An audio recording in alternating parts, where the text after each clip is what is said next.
Hello everyone, welcome back to my channel. और आज हम डिस्कस करने वाले हैं इंग्लिश लिटरेचर का एक सबसे महत्वपूर्ण और सबसे ज़्यादा यूज़ होने वाला लिटरेरी डिवाइस। तो हम बात करेंगे मेटाफोर के बारे में। तो ये मोस्टली पोएम्स, नॉवेल्स और जो हमारे डेली लाइफ होती है इसमें हम बहुत ज़्यादा यूज़ करते हैं। तो इस दृष्टि से ये बहुत इम्पोर्टेंट है एक लिटरेचर के स्टूडेंट के लिए। तो चलो ज़्यादा देर न करते हुए वीडियो को स्टार्ट करते हैं। तो सबसे पहले तो हम मेटाफोर की एक सिंपल सी डेफिनेशन देख लेते हैं, जिससे कि इजीली ये आपको समझ में आ जाएगा। इन चीज़ों को ज़्यादा हैवी में लेने की ज़रूरत नहीं है, बहुत ईजी चीज़ें हैं ये। A metaphor is a figure of speech that directly compares one thing to another without using like or as. It says that one thing is another thing to create a strong image और deep meaning. तो metaphor जो कि एक अलंकार होता है और हिंदी में इसको बोला जाता है रूपक अलंकार।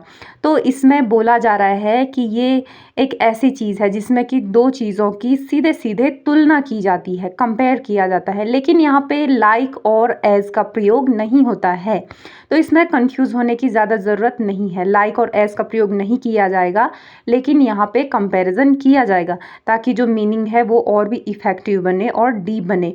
तो इससे पहले जैसे कि हमने एक लिटरेरी डिवाइस डिस्कस किया था सिमिली, तो उसमें तो बोला जा रहा था कि लाइक और एज इन दोनों को यूज़ किया जाएगा और किसी चीज़ की तुलना की जाएगी, एक दूसरे से वहाँ पे कंपैरिजन किया जाएगा। लेकिन जो यहाँ पे मेटाफर पे हम बात कर रहे हैं, तो यहाँ पे कोई भी लाइक यूज़ नहीं किया जाएगा, एज यूज़ नहीं किया जाएगा, सीधे सीधे चीज़ों को कंपेयर किया जाएगा और उसका जो मीनिंग है उसको इफेक्टिव और डीप बनाया जाएगा। एग्जाम्पल्स के थ्रू समझेंगे और इन एग्जाम्पल्स को हम दोनों में देखेंगे, सिमिली और मेटाफर में, ताकि हमें और भी बेटर समझ में आए। जैसे सिमिली यूज़ करेंगे तो हम बोलेंगे he is like a lion. तो जहाँ पे लाइक यूज़ किया गया वो है सिमिली। हमने यहाँ पे लाइक वर्ड यूज़ किया कि वो शेर की तरह है। शेर कैसा होता है? बलवान और ताकतवर।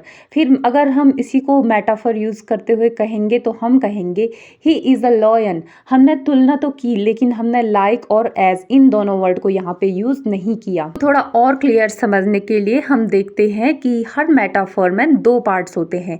फर्स्ट होता है टेनर और सेकंड होता है विकल। टेनर का मतलब होता है कि किसके बारे में बात की जा रही है, और सेकंड विकल होता है कि उसे किस चीज़ से कंपेयर किया गया है। इसको और अच्छे से समझने के लिए हम इसका एक क्लियर एग्जांपल देखते हैं। जैसे हो गया टाइम इज़ अ थीफ, यानी कि समय एक चोर है। तो यहाँ पे टेनर क्या हो जाएगा? टेनर यानी कि जिसके बारे में बात की जा रही है। तो किसके बारे में बात की जा रही है? समय के बारे में। तो टेनर हो जाएगा टाइम और विकल हो जाएगा थीफ। चोर से जो है समय की तुलना की जा रही है, तो विकल हो जाएगा थीफ।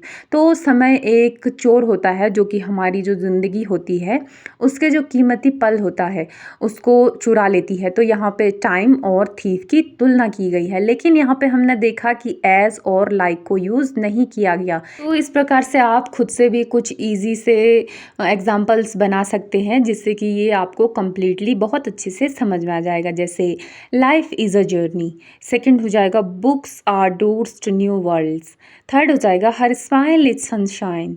फोर्थ हो जाएगा एंगर इज़ फायर। अब फिफ्थ हो जाएगा हिज वर्ड्स आर नाइव्स। तो ये सारे एग्जाम्पल्स हैं मेटाफर के।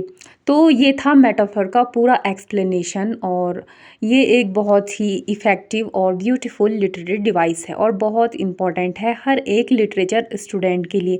और लिटरेचर स्टूडेंट के साथ साथ हम डेली लाइफ में भी इन चीज़ों को यूज़ करते हैं, तो हमको ये चीज़ें आनी चाहिए। तो आई होप कि ये वीडियो आपको अच्छा लगा होगा और आपके लिए हेल्पफुल होगा। तो आज की वीडियो में बस इतना ही, और मिलते हैं नेक्स्ट वीडियो में।